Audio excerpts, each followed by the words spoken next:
السلام عليكم ورحمة الله وبركاته. الحمد لله رب العالمين والعاقبة للمتقين ولا عدوان إلا على الظالمين. أشهد أن لا إله إلا الله وحده لا شريك له، وأشهد أن سيدنا ونبينا محمدا عبده ورسوله أرسله بالهدى ودين الحق ليظهره على الدين كله ولو كره المشركون.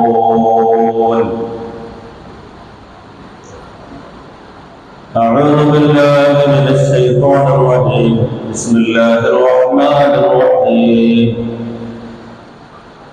ربنا هب لنا من أزواجنا وذرياتنا قرة أعين واجعلنا للمتقين إماما. صدق الله مولانا العظيم وصدق وبلغ رسوله النبي الكريم، ونحن على ما قال ربنا من الشاكرين الشاكرين، والحمد لله رب العالمين. يا رب صل على من حل بالحرم طه الرسول الذي قد خص بالكرم. على محمد سيدنا مولانا محمد. ബഹുമാന്യരായ ജമാഅത്തിന്റെ president, secretary, treasurer, മറ്റ് ജമാഅത്തിന്റെ കമ്മിറ്റി ഭാരവാഹികൾ, മദ്രസ കമ്മിറ്റി അംഗങ്ങൾ, നല്ലവരായ രക്ഷിതാക്കൾ, സഹോദരങ്ങൾ, സഹോദരിമാർ, വിദ്യാർത്ഥി സുഹൃത്തുക്കളെ, അല്ലാഹു തആല നമ്മുടെ ഈ സംഗമത്തെ കബൂൽ ചെയ്യുമാറാകട്ടെ.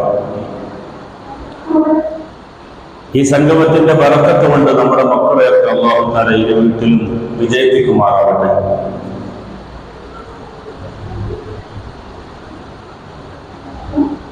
നേരത്തെ ഇവിടെ സ്വാഗത ഭാഷണത്തിൽ സൂചിപ്പിച്ചതുപോലെ 2 ആഴ്ച മുമ്പാണ്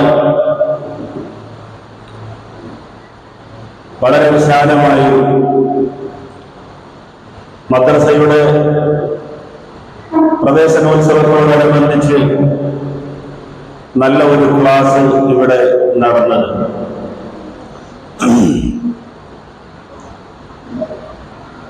ഉടനെ തന്നെ കമ്മിറ്റി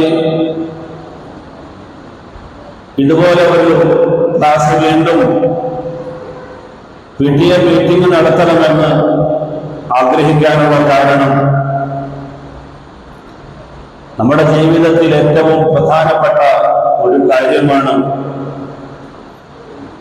മദ്രസ പ്രസ്ഥാനവും നമ്മുടെ മക്കളും എന്നുള്ളത് കൊണ്ട് തന്നെയാണ്. സത്യത്തിൽ മദ്രസ പ്രസ്ഥാനം കൊണ്ട് എന്താണ് ഒരു രക്ഷിതാവിന് നേടാനുള്ള ഗുണമെന്ന് മാതാപിതാക്കൾ ഇതുവരെ മനസ്സിലാക്കിയിട്ടില്ല എന്നതാണ് സത്യം.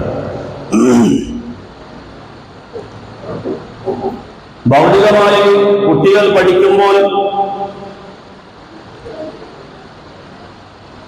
അവർക്ക് ഉന്നതമായ ജോലിയും ശമ്പളവും ലഭിക്കും. അതുകൊണ്ട് ഭൗതിക കലാലയങ്ങളിൽ കുട്ടികളെ പഠിപ്പിക്കാനും അവരേത് അറ്റം വരെ അധ്വാനിക്കുന്നുണ്ടോ അതിനെ പ്രോത്സാഹിപ്പിക്കാനും പ്രൊമോട്ട് ചെയ്യാനും ഒക്കെ രക്ഷിതാക്കൾ മുന്നോട്ട് വരും. എന്നാൽ ഒരു വിശ്വാസിയെ സംബന്ധിച്ചിടത്തോളം അവന്റെ ഖബറിൽ അവന് കിടക്കുമ്പോൾ ബോണസായി അവന് ലഭിക്കുന്നത് നമ്മുടെ മക്കളുടെ പ്രവർത്തനമാണ് എന്ന കാര്യം പ്രിയപ്പെട്ടവരെ നമ്മൾ മറന്നു പോകാൻ പാടില്ല.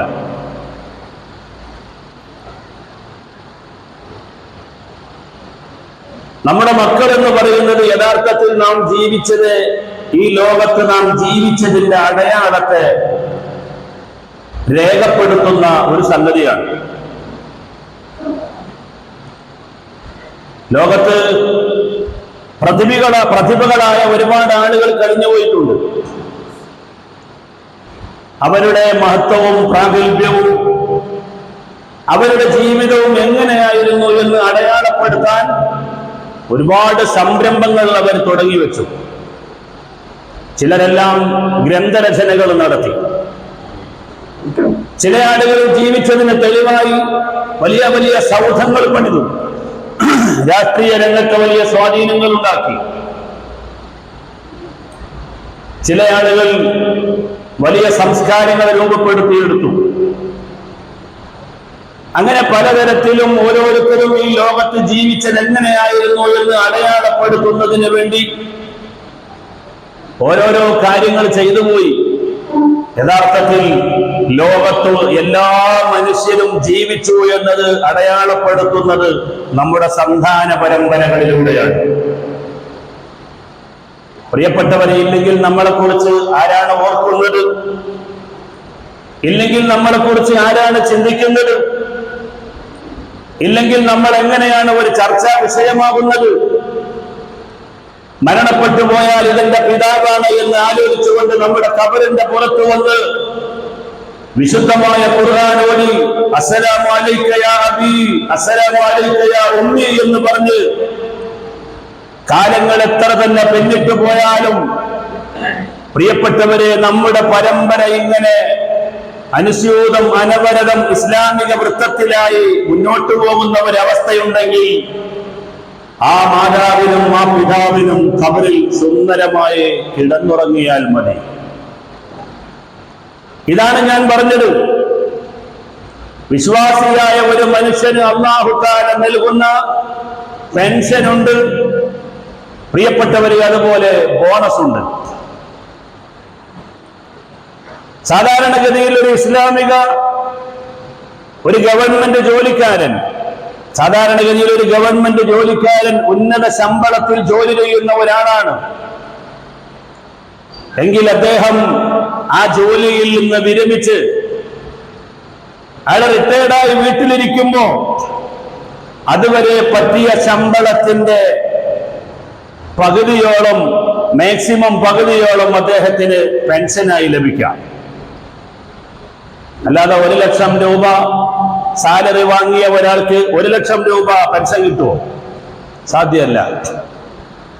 എന്നാൽ പ്രിയപ്പെട്ടവര്, അല്ലാഹു സുബ്ഹാനഹു വ തആല ഒരു മുസ്ലിമായ മനുഷ്യന് പെൻഷൻ കൊടുക്കുന്നത് എങ്ങനെയാണെന്നറിയുമോ? അത് അദ്ദേഹം ചെയ്ത ഇബാദത്തിന്റെ പകുതിയല്ല, മറിച്ച് അദ്ദേഹം ഒരു രോഗിയായി വീട്ടിലിരിക്കുകയാണെങ്കിൽ അല്ലാഹു സുബ്ഹാനഹു വ തആല ആ മനുഷ്യൻ രോഗിയായതുകൊണ്ട് പള്ളിയിൽ പോകാൻ പറ്റുന്നില്ല, പക്ഷേ മനസ്സിൽ വലിയ ആഗ്രഹമുണ്ട്, എനിക്ക് ആരോഗ്യമുണ്ടായിരുന്നെങ്കിൽ ജമാഅത്തിനും പോകാമായിരുന്നുവെന്ന്. അദ്ദേഹത്തിന് സാമ്പത്തികമായ ശേഷിയും അഭിവൃദ്ധിയും ഉള്ള സമയത്ത് അയാൾ നല്ലപോലെ ഇസ്ലാമിന്, പാവപ്പെട്ടവർക്ക് വേണ്ടി, മദ്രസയ്ക്ക് വേണ്ടി, പള്ളിക്ക് വേണ്ടി, ദീനി സംരംഭങ്ങൾക്ക് വേണ്ടി ഒരുപാട് ധനസഹായം നൽകിയിട്ടുള്ള ആളാണ്, ദാനധർമ്മങ്ങൾ നൽകിയിട്ടുള്ള ആളാണ്. പക്ഷേ അദ്ദേഹത്തിന് സാമ്പത്തികമായ ഇടിവ് വന്നപ്പോൾ, പ്രായാധിക്യം കൊണ്ട് തന്റെ കാര്യങ്ങൾ നിയന്ത്രിക്കാൻ പറ്റാത്ത ഒരു ചുറ്റുപാട് വന്നപ്പോൾ ആ മനുഷ്യന് നല്ല ആഗ്രഹമുണ്ട് ദീനിന് വേണ്ടി സംഭാവന ചെയ്യണമെന്ന്. പക്ഷേ പ്രിയപ്പെട്ടവരെ, അതിന് സാധിക്കുന്നില്ല. പക്ഷേ ആ വിശ്വാസിയായ ആ മനുഷ്യനെ സംബന്ധിച്ചിടത്തോളം ജീവിതകാലത്ത് അയാൾ ചെയ്തുകൊണ്ടിരുന്ന ആ കാര്യങ്ങൾ ആരോഗ്യമില്ലാത്തതിന്റെ പേരിൽ, പ്രായാധിക്യമായതിന്റെ പേരിൽ, രോഗിയായതിന്റെ പേരിൽ, സമ്പത്തുകളെല്ലാം കഴിഞ്ഞ് അയാൾ അവശനായതിന്റെ പേരിൽ, പ്രിയപ്പെട്ടവരെ, അദ്ദേഹം നിർവഹിച്ചു കൊണ്ടിരുന്ന അമലുകൾക്ക് യാതൊരു മുടക്കവും വരുത്താതെ അല്ലാഹു തആല അദ്ദേഹത്തിന്റെ സൽക്കർമ്മങ്ങൾ രേഖപ്പെടുത്തുകയാണ്. ഇമാം ബുഖാരി റളിയല്ലാഹു അൻഹു സ്വഹീഹിൽ ഉദ്ധരിച്ച ഹദീസിൽ കാണാം, ഇദാ മരിദൽ അബ്ദു ഔ സഫറ ഫഖാല അല്ലാഹു ലിൽ മലക്കിൽ മുഅക്കൽ ബിഹി ഉക്തുബൂ ലിഅബ്ദി മാ കാന യഅമലു സ്വഹീഹൻ മുഖീമാ. എന്റെ ഒരു അടിമ രോഗിയായി, അല്ലെങ്കിൽ അവൻ യാത്രക്കാരനായി, രോഗിയായതിന്റെ പേരിൽ ജീവിതകാലത്ത് അദ്ദേഹം നിർവഹിച്ചിരുന്ന പരാമരകളും അദ്ദേഹത്തിന് ചെയ്യാൻ പറ്റുന്നില്ല. പക്ഷേ അദ്ദേഹം ചെയ്യണമെന്ന അഭിനമായ താല്പര്യത്തിലും ആവേശത്തിലുമാണ്. ആ മനുഷ്യന്റെ മനസ്സിങ്ങനെ വെമ്പൽ കൊള്ളുന്നുണ്ട്. ആരോഗ്യമുണ്ടായിരുന്നെങ്കിൽ എനിക്ക് ഖുർആൻ ഓതാമായിരുന്നു, പക്ഷെ ഇന്ന് എനിക്ക് കണ്ണിന് കാഴ്ചയില്ലാത്തപ്പോൾ ഖുർആൻ ഓതാൻ പറ്റുന്നില്ല.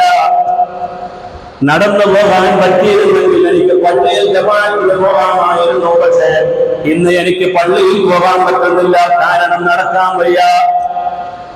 ഇങ്ങനെയുള്ള സാഹചര്യങ്ങളിൽ ആരോഗ്യകാലത്ത് ആ മനുഷ്യൻ നിർവഹിച്ചു കൊണ്ടിരുന്ന അമലുകളെല്ലാം പ്രിയപ്പെട്ടവരെ മലക്കുകളെ വിളിച്ചുകൊണ്ട് പറയുകയാണ്, ആ മനുഷ്യന്റെ താല്പര്യം പോലെ അദ്ദേഹം ചെയ്തുകൊണ്ടിരുന്ന പ്രവർത്തനങ്ങൾക്കുള്ള പ്രതിഫലങ്ങൾ നിങ്ങൾ രേഖപ്പെടുത്തണമെന്ന് അയാളെ ഏൽപ്പിച്ച മലക്കുകളെ വിളിച്ചുകൊണ്ട് അല്ലാഹു തആല ഏൽപ്പിക്കുമെന്ന് അശ്റഫുൽ ഖൽഖ് സയ്യിദുനാ മുഹമ്മദ് മുസ്തഫ. ഇതാണ് നമുക്ക് നൽകുന്ന പെൻഷൻ. നമ്മൾ ആരോഗ്യകാലത്ത് ജോലി ചെയ്ത് ഓഫീസുകളിൽ പോയി മാസാമാസം പ്രിയപ്പെട്ടവരെ ശമ്പളം പറ്റി നാം റിട്ടയർഡായി വീട്ടിലിരിക്കുമ്പോൾ നമ്മൾ വാങ്ങിയിരുന്ന ശമ്പളത്തിന്റെ പകുതിയായിരുന്നു പ്രിയപ്പെട്ടവരെ പെൻഷൻ ഉണ്ടായിരുന്നത് എങ്കിൽ, ആരോഗ്യ സമയത്ത് ഒരു മനുഷ്യൻ നിർവഹിച്ച അതേ സൽക്കർമ്മങ്ങളുടെ പ്രതിഫലം ആ മനുഷ്യൻ ചെയ്യാതെ ഇരിക്കുമ്പോൾ വീട്ടിലിരിക്കുന്ന ആ ഘട്ടത്തിൽ അദ്ദേഹത്തിന് കൊടുക്കാൻ വേണ്ടി ഏൽപ്പിക്കപ്പെട്ട മലക്കുകളെ വിളിച്ചുകൊണ്ട് പ്രത്യേകമായ സ്പെഷ്യലായ ഓർഡർ പ്രഖ്യാപിക്കുമെന്ന് പറയുന്നത് ആരാണ്? ഒരിക്കൽ പോലും കളവ് പറഞ്ഞിട്ടില്ലാത്ത അശ്റഫുൽ ഖൽഖ് സയ്യിദുനാ മുഹമ്മദ് മുസ്തഫ സല്ലല്ലാഹു അലൈഹി വസല്ലം. എന്നാൽ എൻ്റെ പ്രിയപ്പെട്ടവരെ, നമ്മുടെ മക്കൾ നന്നായാൽ നമുക്ക് കിട്ടുന്ന ബോണസാണ് ഇനി ഞാൻ പറയാൻ പോകുന്നത്.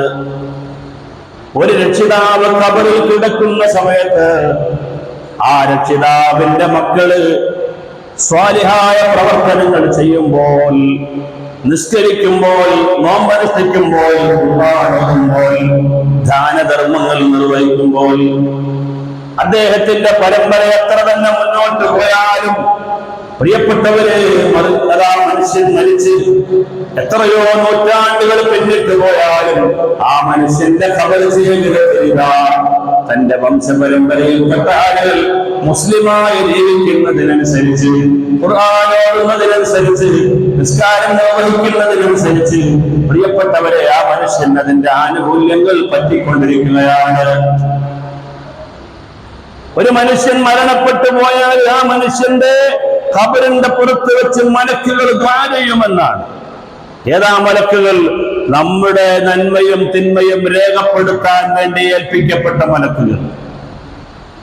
ആ മലക്കുകൾ ആ ഖബറിന്റെ പുറത്ത് ഒരു ടെന്റ് കെട്ടിയിട്ട് ആരാധന നിർവഹിച്ചുകൊണ്ട് പറയുമത്രേ, അല്ലാഹുവിന്റെ റസൂൽ പറയുകയാണ്, ജസല്ലാഹു അന്നാ ഖൈറൽ ജസാ.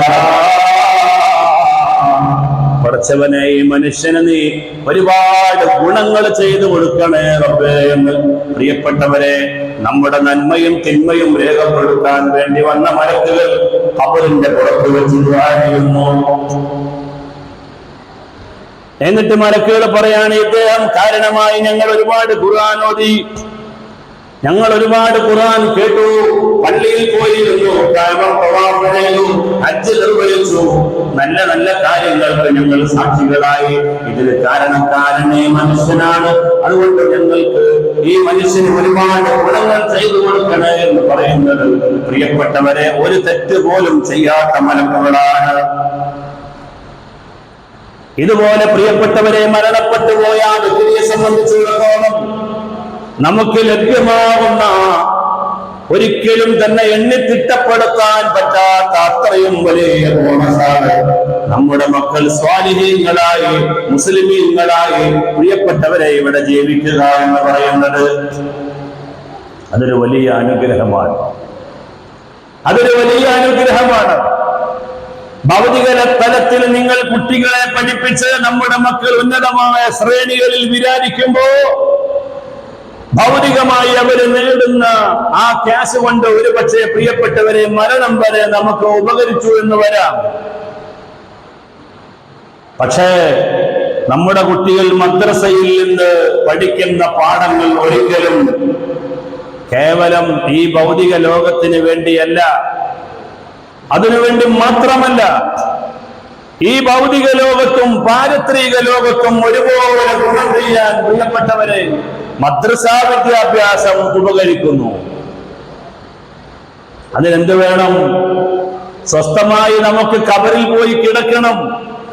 ഗൗരവത്തോടുകൂടെ ഉത്തരവാദിത്തപ്പെട്ട ആളുകൾ ഈ പ്രസ്ഥാനത്തിന് വേണ്ടി എന്തുകൊണ്ടാണ് നിരന്തരമായി ശബ്ദിച്ചുകൊണ്ടിരിക്കുന്നത് എന്ന് ചോദിച്ചാൽ, ഇന്ന് നമ്മുടെ മക്കൾ മതത്തിൽ നിന്ന് തന്നെയും പുറത്തു പോകുമോ എന്ന് പേടിക്കപ്പെടുന്ന അവസ്ഥയിലാണ് പ്രിയപ്പെട്ടവരെ കാര്യങ്ങൾ എത്തിയിരിക്കുന്നത്. ഇന്നലെ നിങ്ങൾ കണ്ടോ പത്രത്തിൽ വന്നത്? 11 വയസ്സ് പ്രായമുള്ള ഒരു ചെറുപ്പക്കാരൻ 9 പെൺകുട്ടികളെയാണ് പ്രിയപ്പെട്ടവരെ മാനഭംഗപ്പെടുത്തിയിരിക്കുന്നത്. നമ്മുടെ കേരളക്കരയിൽ ഉണ്ടായ സംഭവമാണിത്. 11 വയസ്സ് പ്രായമുള്ള ഈ കുട്ടി തന്റെ ക്ലാസ്സിൽ പഠിക്കുന്ന പെൺകുട്ടിയെ വശീകരിച്ചു, സ്നേഹം നടിച്ച്. ഇന്ന് അങ്ങനെയാണല്ലോ, 1-ാം ക്ലാസ് മുതൽ ഗേൾ ഫ്രണ്ടും ബോയ് ഫ്രണ്ടും ഓമനയിട്ട് പേരിട്ട് പ്രിയപ്പെട്ടവരെ പ്രേമത്തെ പ്രോത്സാഹിപ്പിക്കുകയാണ്. അത് ഒരു ഹരമായി കുട്ടികൾക്ക് സ്കൂളുകളിൽ നിന്ന്, കലാലയങ്ങളിൽ നിന്ന് പ്രോത്സാഹിപ്പിച്ചുകൊണ്ടിരിക്കുന്നു. അങ്ങനെ പ്രേമത്തിലൂടെ വശത്താക്കിയ പെൺകുട്ടിയെ ലഹരിക്കടിമയാക്കി. ആദ്യങ്ങളിലെല്ലാം ഫ്രീ ആയി നൽകിയ ഈ ലഹരി വസ്തുക്കൾ പിന്നീട് ജീവിതത്തിന്റെ ഒരു ഭാഗമായി മാറി. അങ്ങനെയാണല്ലോ. അവളുടെ കൂട്ടുകാരിയെ ഇത് പറഞ്ഞ് പരിചയപ്പെടുത്തി. അങ്ങനെ പ്രിയപ്പെട്ടവരെ 9 പെൺകുട്ടികളാണ് 11 വയസ്സ് പ്രായമുള്ള ഒരു കുട്ടിയിലൂടെ വഴിതെറ്റിപ്പോയത് എന്ന കാര്യം നാം ആലോചിക്കുക. നിരന്തരമായി ക്യാമ്പസുകളിലൂടെ നടക്കുന്ന പ്രവർത്തനങ്ങളിൽപ്പെട്ട് മതത്തിൽ നിന്ന് തന്നെ അകന്നു പോകുന്ന ഒരുപാട് സംഭവങ്ങളാണ് നിരന്തരമായി നമ്മൾ കേട്ടുകൊണ്ടിരിക്കുന്നത്. ഇവിടെ നമ്മൾ ആലോചിക്കണം, നമ്മുടെ ജീവിതം അടയാളപ്പെടുത്തുന്ന നമ്മൾ എന്തായിരുന്നു എന്ന് പ്രിയപ്പെട്ടവരെ ഈ ലോകത്തോട് വിളിച്ചു പറയുന്ന, നാളെ ഖബറിൽ കിടക്കുമ്പോൾ സ്വസ്ഥമായി നമുക്ക് കിടക്കാൻ പറ്റുന്ന, ജീവിതത്തിൽ ഒരു പുരുഷായുസ് നാം നിർവഹിച്ചതിനേക്കാളും കൂടുതൽ പ്രതിഫലങ്ങൾ നമുക്ക് സ്വായത്തമാക്കാൻ പറ്റുന്ന ഒരു നല്ല വഴിയാണ് സ്വാലിഹീങ്ങളുടെ പരമ്പര പ്രിയപ്പെട്ടവരെ നാം ഉണ്ടാക്കിയെടുക്കുക എന്നത്. മഹാനായ സക്കരിയ നബി അലൈഹിസ്സലാം പറഞ്ഞ ഒരു വാക്കുണ്ട്, സൂറത്തു മറിയമിൽ നമുക്ക് കാണാം. വഇന്നീ ഖിഫ്തുൽ മവാലിയ മിൻ വറാഇ വകാനത് ഇംറഅതി ആഖിറ ഫഹബ് ലീ മിൻ ലദുൻക വലിയ യരിസുനി വയരിസു മിൻ ആലി യഅഖൂബ വജഅൽഹു റബ്ബി റദിയ. കുറച്ചവനെ, എന്റെ കുടുംബത്തിൽപ്പെട്ട ഇസ്രായേലർ പലതരത്തിൽ ജീവിക്കുന്ന ആളുകളാണ്. അവരെ ഒന്നും മതത്തിന്റെ പ്രബോധകരായോ എന്റെ അനന്തരക്കാരായോ എനിക്ക് കാണാൻ പറ്റൂല. പിന്നെ എന്നാണ് എനിക്ക് ഒരു അനന്തരക്കാരൻ ഉണ്ടാവുക? എങ്ങനെയാണ് ഈ മതത്തെ പിടിച്ചു നിർത്തുക? എന്റെ ഭാര്യയാകട്ടെ മച്ചിയായ ഒരു പെണ്ണാണ്, പ്രസവിക്കാത്ത പെണ്ണുമാണ്. പിന്നെങ്ങനെയാണ് എന്റെ ഈ കോൺസെപ്റ്റ് കൈകാര്യം ചെയ്യാൻ പറ്റുന്ന ഒരു വിഭാഗം ലോകത്ത് കടന്നു വരുന്നത്? പ്രിയപ്പെട്ടവരെ, വളരെ വേദനയോടെ മഹാനായ സക്കരിയ നബി അലൈഹിസ്സലാം ദുആയിരുന്നു. എന്നിട്ട് പറഞ്ഞു, ഫഹബലി മിൻ ലദുൻക വലിയ യരിസുനി വയരിസു മിൻ ആലി യഅഖൂബ വജഅൽഹു റബ്ബി റദിയ. പഠിച്ചവനെ, നിനക്ക് പൊരുത്തമുള്ള ഒരു മകനെ, എന്റെ അനന്തരാവകാശിയായ ഒരു മകനെ, യാക്കോബ് നബി അലൈഹിസ്സലാമിന്റെ പിതാവിനായി എണ്ണാൻ പറ്റുന്ന ഒരു മകനെ എനിക്ക് നീ നൽകണമേ എന്ന് പറഞ്ഞുകൊണ്ട് പ്രിയപ്പെട്ടവരെ സക്കരിയ നബി അലൈഹിസ്സലാം ദുആ ചെയ്യുകയാണ്. അല്ലെങ്കിലും അങ്ങനെയാണ്. കുട്ടികൾ നന്നാകുന്നതിന്റെ ഏറ്റവും പ്രധാനപ്പെട്ട ഒരു ഘടകം പ്രിയപ്പെട്ടവരെ മാതാപിതാക്കളാണ്. നേരത്തെ സ്വാഗത പ്രഭാഷണത്തിൽ പറഞ്ഞതുപോലെ ഏറ്റവും ഒന്നാമത്തെ മുഅല്ലിം, ഒന്നാമത്തെ ഗുരുനാഥൻ പ്രിയപ്പെട്ടവരെ മാതാപിതാക്കളാണ്. എന്ന് മാത്രമല്ല, അവര് നന്നാവുകയും വളരുകയും ചെയ്യുന്നതിന്റെ പിന്നിലെ ഏറ്റവും പ്രധാനപ്പെട്ട ഒരു കാര്യം, പ്രിയപ്പെട്ടവരെ, മാതാപിതാക്കളുടെ പ്രാർത്ഥനയാണ്. നമ്മൾ ഓരോരുത്തരും ആലോചിക്കണം, ഇന്ന് നമ്മൾ എത്ര പേര് പ്രിയപ്പെട്ടവരെ നമ്മുടെ മക്കൾക്ക് വേണ്ടി ദുആ ചെയ്തിട്ടുണ്ട്? നമ്മുടെ മക്കൾക്ക് വേണ്ടി നമ്മളിൽ എത്ര പേര് ഇന്ന് ദുആ ചെയ്തിട്ടുണ്ട് എന്ന് ഓരോരുത്തരും ആലോചിച്ച് നോക്കും. ക്രിയാത്മകമായി നമ്മുടെ മക്കളുടെ പുരോഗതിക്ക് വേണ്ടി നമ്മൾ എന്താണ് ചെയ്യുന്നത് എന്ന് ആലോചിക്കാനുള്ള ഒരു അവസരമാണ് ഞാൻ ഈ പറയുന്നത്. നിരന്തരമായി നാം നമ്മുടെ മക്കളുടെ നന്മയ്ക്ക് വേണ്ടി അല്ലാഹുവിനോട് ദുആ ചെയ്തുകൊണ്ടിരിക്കണം. പ്രവാചകനായ മുഹമ്മദ് നബി സല്ലല്ലാഹു അലൈഹി വസല്ലം തങ്ങൾ പറഞ്ഞു, 3 പ്രാർത്ഥനകൾ തള്ളപ്പെടാത്തതാണ്. ഒന്ന്, അക്രമിയായ വ്യക്തിക്കെതിരെ ആക്രമിക്കപ്പെട്ടവൻ നടത്തുന്ന ദുആക്കിടയിൽ മറയില്ലെന്ന് സയ്യിദുനാ മുഹമ്മദ് മുസ്തഫ. രണ്ടാമതായി നബി തങ്ങൾ പറഞ്ഞു, തന്റെ സുഹൃത്തിന് വേണ്ടി അദ്ദേഹത്തിന്റെ അഭാവത്തിൽ ദുആ ചെയ്യുകയാണ്. അദ്ദേഹം അറിയുന്നില്ല, അദ്ദേഹത്തിന്റെ ആ വിഷമവും കഷ്ടപ്പാടും മനസ്സിലാക്കിയിട്ട് ആത്മാർത്ഥമായ ഒരു സുഹൃത്ത് അദ്ദേഹത്തിന്റെ അഭാവത്തിൽ നടത്തുന്ന ദുആ, പ്രിയപ്പെട്ടവരെ, അത് ഇജാബത്തുള്ള ദുആയാണ്. അതുപോലെ മാതാപിതാക്കൾ മക്കൾക്ക് വേണ്ടി നടത്തുന്ന ദുആ, ഇതും തള്ളപ്പെടാത്ത ഇജാബത്തുള്ള ദുആയാണെന്ന് സയ്യിദുനാ മുഹമ്മദ് മുസ്തഫ സല്ലല്ലാഹു അലൈഹി വസല്ലം. ആ ദുആക്ക് പകരം മാതാപിതാക്കൾ മക്കളോട് ചില നിമിഷങ്ങളെങ്കിലും കേടായി പ്രിയപ്പെട്ടവരെ പറഞ്ഞു പോയാൽ അത് നമ്മുടെ മക്കളെ സാരമായി ബാധിക്കും.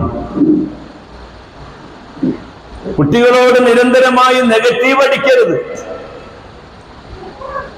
മാർക്ക് ലിസ്റ്റ് വന്നപ്പോ അയൽവാസിയുടെ കുട്ടിക്ക് മുഴുവനായി A+ ഉണ്ട്, നമ്മുടെ കുട്ടിക്ക് ഒരു 4 A+ കുറവാണ്, അല്ലെങ്കിൽ ആകെ 4 A+ കിട്ടിയുള്ളൂ. എങ്കിലും പ്രിയപ്പെട്ടവരെ, ആ കുട്ടിയെ ചേർത്ത് പിടിച്ച് കിട്ടിയ A+ന്റെ പേരിൽ അവനെ അഭിനന്ദിക്കാൻ നമുക്ക് കഴിയണം. നിരന്തരമായി പിന്നെയും അവനെ നാം പ്രൊമോട്ട് ചെയ്തുകൊണ്ടിരിക്കണം. അവന് പഠിക്കാനുള്ള അവസരങ്ങൾ അവന് ചെയ്തു കൊടുക്കണം.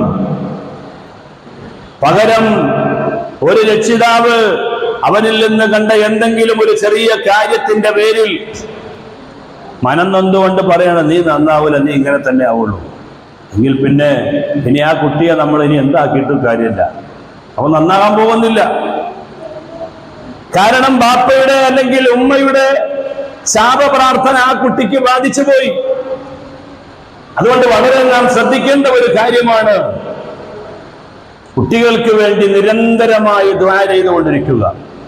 സൂറത്തുൽ ഫുർഖാനിൽ അല്ലാഹുവിന്റെ അടിമകൾ, ഇബാദുർ റഹ്മാൻ, റഹ്മാനായ അല്ലാഹുവിന്റെ അടിമകൾ എന്ന് പറഞ്ഞുകൊണ്ട് അല്ലാഹു തആല കുറെ കാര്യങ്ങൾ ഇങ്ങനെ പറഞ്ഞിട്ട് അവസാനത്തിലെത്തിയപ്പോൾ പറഞ്ഞ കാര്യമാണ്, അല്ലദീന യഖൂലൂന റബ്ബനാ ഹബ് ലനാ മിൻ അസ്വാജിനാ വദുരിയാതിനാ ഖുർറത അഅയുനിൻ വജഅൽനാ ലിൽ മുത്തഖീന ഇമാമാ.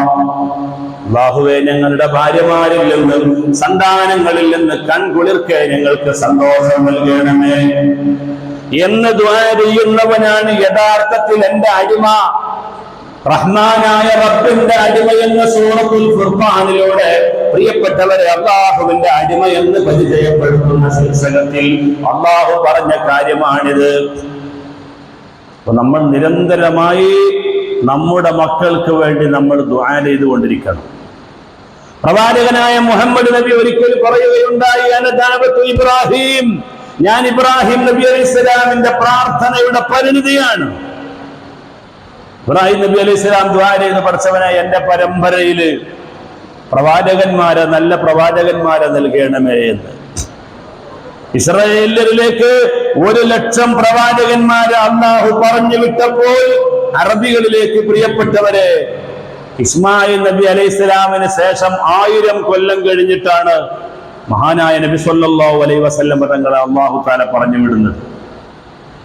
1000 കോഴിക്ക് അരക്കാടാന്ന് നമ്മൾ പറയലില്ലേ എന്നതുപോലെ ഇസ്രായേലിലേക്ക് 1,00,000 പ്രവാചകന്മാരെ വിട്ടിട്ട് അറബികളിലേക്ക് പ്രവാചകനായ മുഹമ്മദ് നബി സല്ലല്ലാഹു അലൈഹി വസല്ലം ഇസ്മായിൽ നബി അലൈഹി ഇസ്ലാമിന് ശേഷം 1000 കൊല്ലം കഴിഞ്ഞിട്ടാണ് പ്രവാചകനായ മുഹമ്മദ് നബി സല്ലല്ലാഹു അലൈഹി വസല്ലം തങ്ങൾ കടന്നു വരുന്നത്. നിങ്ങൾ ആലോചിച്ചു നോക്കൂ. ആ നബി തങ്ങളാണ് പറയുന്നത്, ഞാൻ ഇബ്രാഹിം നബിയുടെ പ്രാർത്ഥനയുടെ പരിണിതിയാണ്. ആ ഒരു കടപ്പാടാണ് ഓരോ ദിവസവും നിസ്കാരത്തിലൂടെ നമ്മൾ നിർവഹിച്ചുകൊണ്ടിരിക്കുന്നത്. അല്ലാഹുമ്മ സ്വല്ലി അലാ സയ്യിദിനാ മുഹമ്മദിൻ വഅലാ ആലി സയ്യിദിനാ മുഹമ്മദിൻ കമാ സല്ലൈത അലാ ഇബ്രാഹീമ വഅലാ ആലി ഇബ്രാഹീമ. അതായത് ഇബ്രാഹിം നബി അലൈഹി സ്വലാമിന് ഗുണം ചെയ്തതിന് വേണ്ടി, രക്ഷ നൽകിയതിന് വേണ്ടി, ബറക്കത്ത് നൽകിയതിന് വേണ്ടി അല്ലാഹുവേ മുഹമ്മദ് നബിക്ക് നീ ഗുണവും രക്ഷയും നൽകണമേ എന്ന് ഓരോ വിശ്വാസിയും ദുആ ചെയ്തുകൊണ്ടിരിക്കുന്നു. ഈ ഒരു ദുആ നടത്തണമെന്ന് നമ്മെ പഠിപ്പിച്ചത് മുഹമ്മദ് നബി സല്ലല്ലാഹു അലൈഹി വസല്ലം തങ്ങളാണ്. കാരണം നബി തങ്ങൾ ഇബ്രാഹിം നബി പ്രാർത്ഥിച്ചതിന്റെ പരിണിതിയായിട്ടാണ് അവിടുത്തെ പരമ്പരയിൽ എനിക്ക് വരാൻ കഴിഞ്ഞത് എന്ന് വളരെ കൃത്യമായ ബോധത്തോടുകൂടെ മഹാനായ ഇബ്രാഹിം നബി അലൈഹിസ്സലാം റസൂലുള്ളാഹി സ്വല്ലല്ലാഹു അലൈഹി വസല്ലം തങ്ങൾ ഓർത്തെങ്കിൽ പ്രിയപ്പെട്ടവരെ, നമ്മൾ ആലോചിക്കേണ്ടത് നിരന്തരമായ പ്രാർത്ഥന നമ്മുടെ മക്കളുടെ കാര്യത്തിൽ ഉണ്ടാകണം. നമ്മുടെ ഇടപെടലുകൾ ഉണ്ടാകണം, നമ്മളുടെ ശ്രദ്ധയുണ്ടാകണം, നമ്മുടെ നിരീക്ഷണം ഉണ്ടാകണം. കുട്ടികൾ നമ്മുടെ കുട്ടികളാണെന്ന് കരുതി നാം അവരെ അഴിച്ചങ്ങ് വിട്ടാൽ നമ്മൾ പോലും വിചാരിക്കാത്ത വലിയ വലിയ അഗർത്ഥങ്ങളിൽ പ്രിയപ്പെട്ടവരെ നമ്മുടെ മക്കൾ ചെന്ന് ചാടിപ്പോകും. പിന്നെ അതിന് ശേഷം പറഞ്ഞിട്ട് കാര്യമില്ല. നമുക്ക് നമ്മുടെ കുട്ടികളെ കുറിച്ചൊരു വെപ്പുണ്ട്, ഓനങ്ങനെ ചെയ്യൂല, ഓൻ നല്ല കുട്ടിയെ ഉസ്താദേ, ഓന്റെ മുമ്പിൽ നമ്മൾ അങ്ങനെ പറയുമെങ്കിലും പ്രിയപ്പെട്ടവരെ, നമ്മുടെ കുട്ടികളുടെ ചലനങ്ങളെ കുറിച്ചും പോക്കിനെ കുറിച്ചും വരവിനെ കുറിച്ചും ഒക്കെ നല്ലൊരു ചിന്ത നമുക്കുണ്ടാകണം. ബസ്സിൽ പോകുന്നത് രാവിലെ 9 മണിക്കാണെങ്കിൽ ഒരു ദിവസം 8:30 മണിക്ക് വീട്ടിൽ നിന്ന് പോകുമ്പോൾ എങ്ങോട്ടാണ് അവൻ പോകുന്നത് എന്ന് അവനോട് ചോദിക്കണം. അവൻ എന്തെങ്കിലും ഒരു കാര്യം പറഞ്ഞ് പോകുന്നുണ്ടെങ്കിൽ അത് കൃത്യമാണോ എന്ന് വിലയിരുത്തേണ്ട ഉത്തരവാദിത്വം പ്രിയപ്പെട്ടവരെ മാതാപിതാക്കൾക്കുണ്ട്. 4 മണിക്ക് സ്കൂളിൽ നിന്ന് വീട്ടിലേക്ക് വരുന്ന ഒരു വിദ്യാർത്ഥി എന്തുകൊണ്ട് ഇന്ന് വൈകിപ്പോയി എന്ന് 4 മണിയാകുമ്പോൾ ചോദിക്കാനുള്ള തന്റെ ഇടം പ്രിയപ്പെട്ടവരെ മാതാപിതാക്കൾ കാണിക്കണം. അങ്ങനെ കുട്ടികളുടെ പോക്കും വരവും കൂട്ടുകെട്ടും അവന്റെ ഹോബിയും അവന്റെ യാത്രയും അവന്റെ സംസ്കാരവും അവന്റെ പഠന നിലവാരവും എല്ലാം മാതാപിതാക്കൾ അന്വേഷിക്കേണ്ടതുണ്ട്. അതെല്ലാം വളരെ ഭംഗിയായി നടക്കുന്നുണ്ട്. പക്ഷേ മദ്രസ വിദ്യാഭ്യാസത്തിന്റെ കാര്യത്തിൽ മാത്രം അതില്ല എന്ന് വളരെ ദുഃഖത്തോടുകൂടെ ഞാൻ ഓർമ്മപ്പെടുത്തുകയാണ്. സത്യത്തിൽ നിങ്ങൾ ആലോചിച്ചു നോക്കൂ, ഈ ദുന്യാവിലൊരു മനുഷ്യൻ എത്രയാണ് ജീവിക്കുക, എത്രയാണ് ജീവിക്കുന്നത്? ഒരു 60 വയസ്സ് 63 വയസ്സെടുത്തോളൂ. 10, 23 വയസ്സ് 24 വയസ്സൊക്കെ ആകുമ്പോഴാണ് ജോലി കിട്ടുക.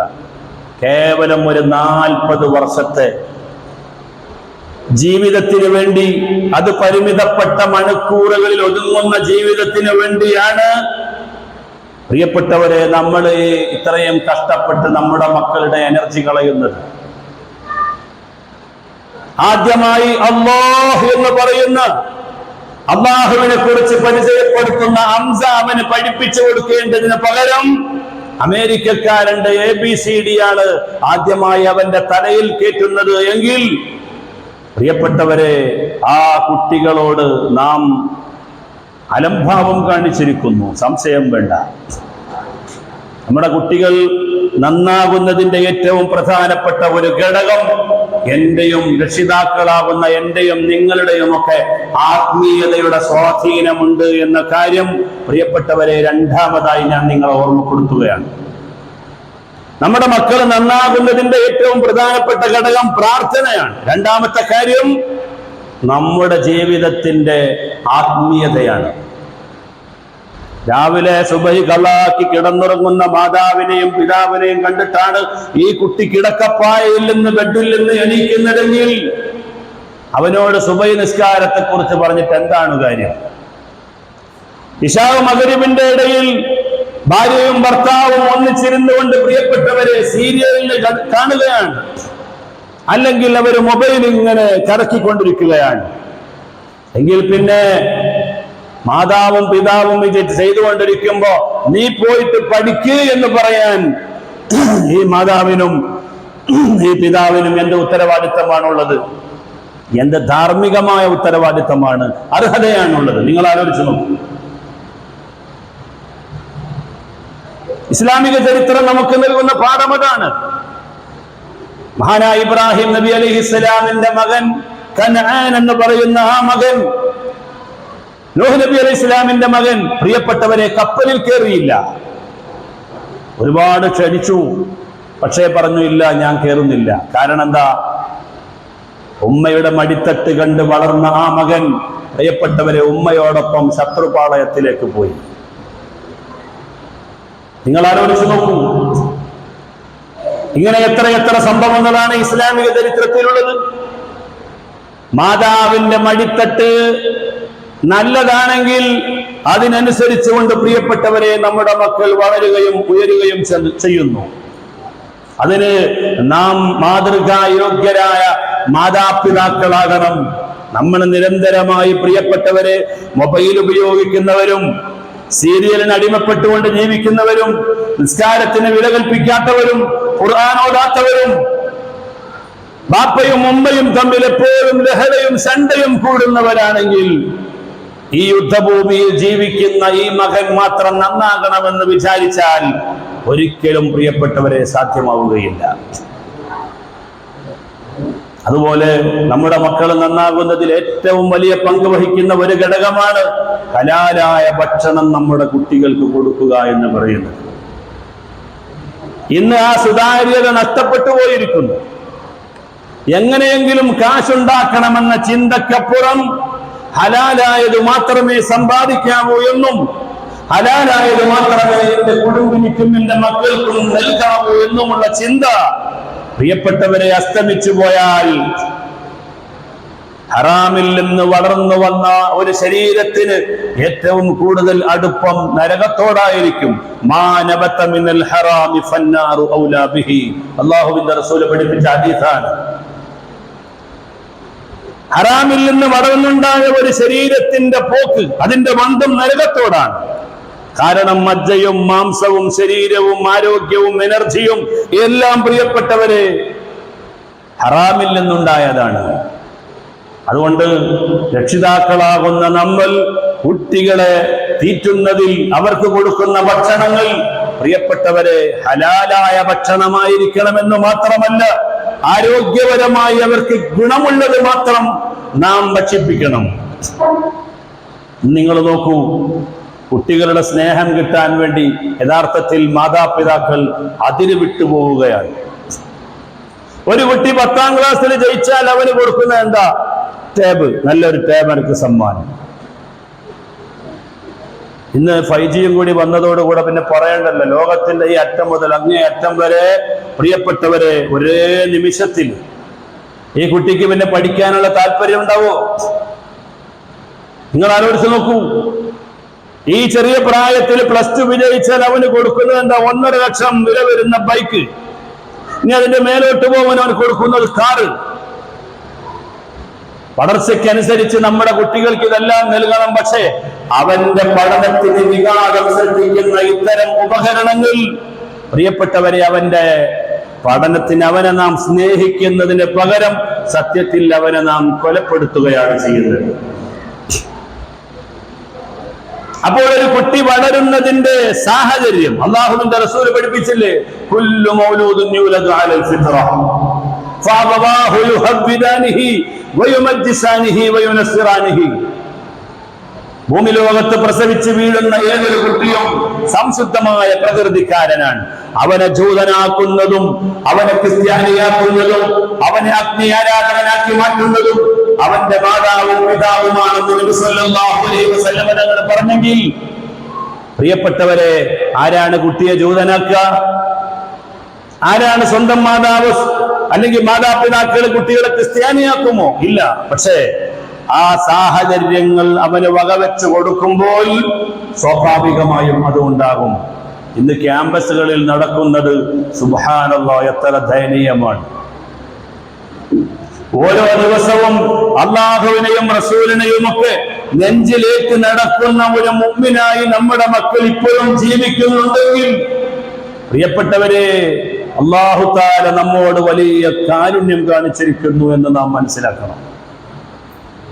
അത്ര കണ്ട് ലിബറലിസം ഇന്ന് ക്യാമ്പസുകളിൽ പടർന്നു പന്തലിച്ചു കൊണ്ടിരിക്കുകയാണ്. ഏറ്റവും കൂടുതൽ ബാധിക്കുന്നത് പ്രിയപ്പെട്ടവരെ പെൺകുട്ടികളെയാണ്. കാരണം ഞങ്ങൾക്ക് മതത്തിന്റെ മതിൽക്കെട്ട് വേണ്ട എന്ന് പറഞ്ഞുകൊണ്ട് ഒരു വിഭാഗം ആളുകൾ അവരുടെ രക്ഷിതാവിനെയും ഗുരുക്കന്മാരെയും അല്ലാഹുവിനെയും റസൂലിനെയും വിശുദ്ധമായ ഖുർആനെയും ഹദീസിനെയും ഒക്കെ കാറ്റിൽ പറത്തി ഞങ്ങൾക്ക് എന്തുമാകാം, അവനവന്റെ മനസ്സിൽ തോന്നുന്നതാണ് തന്റെ മതമെന്ന ഇവിടുത്തെ ലിബറലിസത്തെ പ്രിയപ്പെട്ടവരെ നമ്മുടെ മക്കളെ വല്ലാതെ സ്വാധീനിക്കുന്നുണ്ട്. ഈ മക്കൾ നമ്മുടെ അല്ലാതെയായി തീരുന്നതിന്റെ പിന്നിലെ രഹസ്യം പ്രിയപ്പെട്ടവരെ, അവർക്ക് അല്ലാഹുവിനെ കുറിച്ചും റസൂലിനെ കുറിച്ചും എത്ര പാഠങ്ങൾ നിങ്ങൾ പഠിപ്പിച്ചു കൊടുത്തു, എത്ര കണ്ട് നിങ്ങൾ അവരുടെ ഹൃദയത്തിലേക്ക് ഈമാനിക പരിവേശം നിങ്ങൾ കുത്തിക്കേറ്റാൻ ശ്രമിച്ചിട്ടുണ്ട്. അപ്പോഴെല്ലാം ഏത് ആടി ഉലയുന്ന സാഹചര്യങ്ങൾ അവന്റെ മുമ്പിൽ വന്നാലും പ്രിയപ്പെട്ടവരെ, അപ്പോഴെല്ലാം അവൻ ഈമാൻ ഉണ്ടാകും, അവനവന്റെ വിശ്വാസം വലുതായിരിക്കും. കുറെ കാര്യങ്ങൾ പഠിക്കണമെന്നില്ല. മദ്രസാ വിദ്യാഭ്യാസത്തിലൂടെ അവന് നേടിയെടുത്ത ആ പരിസരത്തിൽ നിന്ന് അവൻ മനസ്സിലാക്കിയ അതിനനുസൃതമായി അവൻ ജീവിതത്തിന്റെ ചുറ്റുപാടുകൾ പ്രിയപ്പെട്ടവരെ അവൻ നല്ല നിലയിലേക്ക് നയിച്ച് മുന്നോട്ട് പോകുമ്പോ അവന് ഒരുപാട് കാര്യങ്ങളെ തരണം ചെയ്യാൻ കഴിയും. ഹാറൂൻ റഷീദിന്റെ കാലത്ത് ഒരു വാദപ്രതിവാദമുണ്ടായി. എന്താണ് വാദപ്രതിവാദം? മുഅ്തസില എന്ന് പറയുന്ന ഒരു വിഭാഗം ബിദ്അത്തുകാർ ഉടലെടുത്ത കാലഘട്ടമായിരുന്നു. ഇന്ന് മുഅ്തസിലികളില്ല. ഇന്ന് നമ്മുടെ നാടുകളിൽ പറയുന്ന വഹാബി എന്നൊക്കെ പറയുന്ന ബിദ്അത്തുകാരെ പോലെ ഹാറൂൻ റഷീദ് എന്ന് പറയുന്ന പഴയ മുസ്ലിം ഭരണാധികാരിയുടെ കാലത്തുണ്ടായിരുന്ന അന്നത്തെ ബിദ്അത്തുകാരനായിരുന്നു മുഅ്തസിലികൾ. അവർക്കെതിരെയാണ് ശറഹുൽ അഖായിദ് എന്ന് പറയുന്ന ഗ്രന്ഥം രചിച്ചിട്ടുള്ളത് മഹാനായ സഅദുദ്ദീൻ തഫ്താസാനി റളിയല്ലാഹു അൻഹു. ആ സഅദുദ്ദീൻ തഫ്താസാനി റളിയല്ലാഹു അൻഹു പഠിപ്പിച്ച ആ ശറഹുൽ അഖായിദ് മുഅ്തസിലികളെ ഗണ്ണിച്ചുകൊണ്ട് പറഞ്ഞ കിതാബാണെങ്കിലും ഇന്ന് എല്ലാ ഉലമാക്കളും അത് പഠിക്കുന്നുണ്ട്. എന്താ കാര്യം? അത്ര വലിയ ബുദ്ധി സാമർത്ഥ്യത്തോടുകൂടെ ലോകത്ത് അവരുടെ വിജയം അവതരിപ്പിച്ച വിഭാഗമായിരുന്നു മുഅ്തസിലികൾ. പക്ഷേ ഇവിടുത്തെ ഉലമാക്കൾക്ക് മുമ്പിൽ പ്രിയപ്പെട്ടവരെ അവരെയൊക്കെ മണ്ണിട്ട് മൂടി. ഇന്നെവിടെയെങ്കിലും മുഅ്തസിലിന്റെ ഒരു വിത്തുണ്ടോ? ഇല്ല. ആ മുഅ്തസിലികൾ പറഞ്ഞു വെച്ച ചില അവശിഷ്ടങ്ങളൊക്കെ പൊടി തട്ടി കൊണ്ടുവന്നാണ് ഇവിടുത്തെ ബിദ്അത്തുകാർ ഇന്ന് ജീവിക്കുന്നത് എന്ന് സാധാരണക്കാരായ ആളുകൾ മനസ്സിലാക്കണം. ഇത് ഇവരുടെ വാദങ്ങളല്ല. ഇന്ന് ഇവിടുത്തെ മുജാഹിദും ജമാഅത്തെ ഇസ്ലാമിയും തബ്ലീഗും ഒക്കെ ഉന്നയിക്കുന്ന ആശയങ്ങൾ പ്രിയപ്പെട്ടവരെ പഴയ മുഅ്തസിലികളുടെ ആശയങ്ങൾ പഴയ കിതാബുകളിൽ നിന്ന് പൊടി തട്ടിക്കൊണ്ടുവന്ന് അവര് വിപണിയിൽ ഇറക്കിക്കൊണ്ടിരിക്കുകയാണ്. അതുകൊണ്ട് ലോകത്ത് എത്ര വലിയ ബിദ്അത്തുകാരൻ കടന്നു വന്നാലും അവരെയൊക്കെ ആട്ടിയോടിക്കാൻ പറ്റുന്ന വിധത്തിലാണ് മഹാനായ സഅദുദ്ദീൻ തഫ്താസാനി റളിയല്ലാഹു അൻഹു പ്രിയപ്പെട്ടവരെ ഈ കിതാബ് എഴുതിയത്. ഞാൻ പറഞ്ഞുകൊണ്ടുവരുന്നത് ഈ മുഅ്തസിലത്ത് ഇന്ന് ലിബറലിസം ഇങ്ങനെ നിരീശ്വരത്വം ഇങ്ങനെ പടർന്ന് പന്തലിച്ച് നിൽക്കുന്നത് പോലെ ഇസ്ലാമിന്റെ പേരിൽ തന്നെ അതിന്റെ ഉള്ളിൽ പ്രവർത്തിച്ചുകൊണ്ടിരിക്കുന്ന ഈ മുഅ്തസിലത്തിനെ തറപറ്റിക്കാൻ വേണ്ടി അന്നത്തെ ഉലമാക്കൾ ഒരു വാദപ്രതിവാദം പ്രിയപ്പെട്ടവരെ സംഘടിപ്പിച്ചു. അപ്പോ അതിൽ നല്ല ഉലമാക്കളോടൊപ്പം ചേർന്ന് നിൽക്കുന്ന ഒരു സാധാരണക്കാരനുണ്ട്. അയാൾ നല്ല വിശ്വാസിയാ, നല്ല പ്യൂരിറ്റിയുള്ള വിശ്വാസിയാ. അദ്ദേഹം സമ്പാദത്തിന് കണക്ക് പറഞ്ഞുകൊണ്ടുള്ള നിശ്ചിതമായ ആളുകൾ മാത്രമേ പറ്റൂ. ഹാറൂൻ റഷീദാണ് ജഡ്ജിമെന്റ്. അപ്പൊ ഈ സാധാരണക്കാരന് അതിൽ പോകാൻ എന്താ വഴി? ഉലമാക്കളോട് ചോദിച്ചു, എനിക്കവിടെ കയറി വരാൻ എന്തെങ്കിലും മാർഗമുണ്ടോ? അവർ പറഞ്ഞു, അതെങ്ങനെ പറ്റുക? നേരത്തെ അവിടെ ലിസ്റ്റ് കൊടുത്ത ആളുകൾക്കല്ലേ പറ്റുള്ളൂ. നിങ്ങൾ സാധാരണക്കാരനല്ലേ, ഉലമാക്കളൊപ്പം അതിൽ കയറി വരാൻ പറ്റുമോ? എന്നാ പിന്നെ നിങ്ങൾ എന്തെങ്കിലും ഒരു വഴി പറഞ്ഞു തരും. അപ്പൊ പറഞ്ഞു, നിങ്ങൾ നേരത്തെ കിതാബൊക്കെ കൊണ്ടുപോയി വെക്കുന്ന സമയത്ത് നിങ്ങൾ കിതാബ് ചുമന്ന് അങ്ങ് കൊണ്ടുപോകണം. എന്നിട്ട് അതിന്റെ ഉള്ളിൽ മെല്ലെ ഇങ്ങനെ ആരും കാണാത്ത, ശ്രദ്ധിക്കപ്പെടാത്ത ഒരു ഭാഗത്ത് ഇങ്ങനെ പൊടിയൊക്കെ തട്ടി അതിന് വേണ്ട സൗകര്യങ്ങളൊക്കെ ചെയ്തു കൊടുക്കുന്ന ഒരാളായിട്ട് അങ്ങനെ മെല്ലെ നിന്നാ മതി, ഒളിച്ചും പാത്തൊക്കെ നിൽക്കുക. അങ്ങനെ അദ്ദേഹം എന്ത് ചെയ്തു? വാദപ്രതിവാദത്തിന്റെ സദസ്സിൽ കയറി. പ്രിയപ്പെട്ടവര്, എല്ലാ ആളുകളും രണ്ട് സദസ്സിലും ഇങ്ങനെ നിൽക്കുക. അപ്പോഴുണ്ട് ഹാറൂൻ റഷീദ് ഭരണാധികാരി ഇങ്ങനെ വരുന്നു. മേശപ്പുറത്തൊരു പൊതി കണ്ടു. മേശപ്പുറത്തൊരു പൊതി കണ്ടു. എന്താണ് ഈ പൊതി എന്ന് ചോദിച്ചു. അഴിച്ചു നോക്കിയപ്പോൾ എന്താ? 2 തോലിന്റെ ചെരുപ്പുണ്ട്. 2 തോലിന്റെ ചെരുപ്പ്. ഇതാരാണ് ഇവിടെ കൊണ്ടുവച്ചതെന്ന് ചോദിച്ചു. അപ്പോൾ ശബ്ദം, ആ സദസ് ഇങ്ങനെ നിശബ്ദമായി നിൽക്കുക. കാരണം ഭരണാധികാരിയല്ലേ ചോദിക്കുന്നത്. ആരും മിണ്ടിയില്ല. ആരാണ് ഈ ചെരുപ്പ് കൊണ്ടുവന്നത് എന്ന് ഗൗരവത്തോടെ ഹാറൂൻ റഷീദ് ചോദിച്ചപ്പോൾ ആ സാധാരണക്കാരൻ മെല്ലെ എണീറ്റിട്ട് പറഞ്ഞു, അത് ഞാനാണ്. എന്തിനാണ് ഈ ചെരുപ്പ് കൊണ്ടുവന്ന് വെച്ചു? അപ്പോൾ അദ്ദേഹം ഒരു വാക്ക് പറഞ്ഞു, ഇവിടെ ഇന്ന് ഒരുമിച്ച് കൂടിയ മുഅ്തസിലത്ത് കള്ളന്മാരാണ് എന്ന് പ്രവാചകനായ മുഹമ്മദ് നബി സല്ലല്ലാഹു അലൈഹി വസല്ലം തങ്ങൾ പറഞ്ഞിട്ടുണ്ട്. ആ മുഅ്തസിലത്തിനെ കുറിച്ച് ചില കാര്യങ്ങൾ പറയാൻ വേണ്ടി എനിക്ക് ആഗ്രഹമുണ്ട്, എനിക്ക് സമ്മതം തരണമെന്ന് പറഞ്ഞപ്പോ മുഅ്തസിലത്തിന്റെ ഭാഗത്ത് നിന്ന് ഒരാൾ എണീറ്റിട്ട് പറഞ്ഞു, രാജാവേ, അങ്ങനെ പ്രവാചകൻ പറയാൻ ഞങ്ങൾ ആരെങ്കിലും മുഅ്തസിലത്തിന്റെ കാലത്തുണ്ടോ? പിന്നെ എങ്ങനെയാണ് ഞങ്ങളെ കുറിച്ച് പ്രവാചകൻ എന്ന് പറയുന്നത്? അപ്പോൾ ഇദ്ദേഹം ആ സദസ്യരിൽ നിന്നുകൊണ്ട് ഹാറൂൻ റഷീദിനോട് ചോദിച്ചു, നബിതങ്ങളുടെ കാലത്തില്ലാത്ത പാർട്ടിയാണ് ഞങ്ങളെന്ന് അവരുടെ നേതാവ് തന്നെ സമ്മതിച്ച സ്ഥിതിക്ക് ഇത് എന്തിനാണ് ഇവിടെ ഒരു വാദപ്രതിവാദം എന്ന് എനിക്ക് ചോദിക്കാൻ ആഗ്രഹമുണ്ട്. പ്രിയപ്പെട്ടവരെ, നിങ്ങൾ ആലോചിച്ചു നോക്കൂ. അതോടുകൂടി ആ വാദപ്രതിവാദം അവസാനിക്കുകയാണ്. അവര് കള്ളന്മാരാണെന്നും അവര് പൊള്ളന്മാരാണെന്നും പ്രിയപ്പെട്ടവരെ ആ ഒരൊറ്റ വാക്കോടുകൂടെ അവിടെ തീരുമാനമായി. ഞാൻ പറഞ്ഞുകൊണ്ടുവരുന്നത്, ചില സാധാരണക്കാരുടെ വിശ്വാസം ഇതെങ്ങനെയാണ് ഉണ്ടാക്കിയെടുത്തത്? ഇവിടെ വിദേഹത്തുകാർ ഉന്നയിക്കുന്ന എല്ലാ ആശയങ്ങൾക്കും മറുപടി പറയാൻ നമുക്ക് കഴിവുണ്ടായിട്ടാണോ? അല്ല. മദ്രസകളിലൂടെ പ്രിയപ്പെട്ടവരെ നാം നേടിയെടുത്ത ആ ഒരു ഉറച്ച വിശ്വാസമുണ്ട്.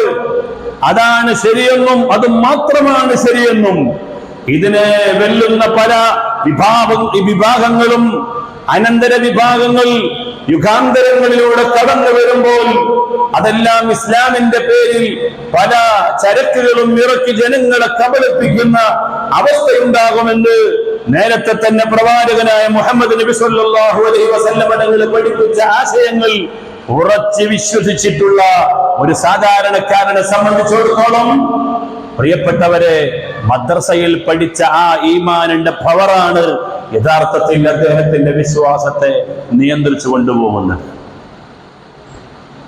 ഇവിടെ എങ്ങനെയാണ് ബിദ്അത്തുകാരുണ്ടാകുന്നത്? ബിദ്അത്തുകാരുണ്ടാകാനുള്ള കാരണം പ്രിയപ്പെട്ടവരെ, അവരുടെ പഠനങ്ങൾ പൂർണ്ണമാകുന്നില്ല.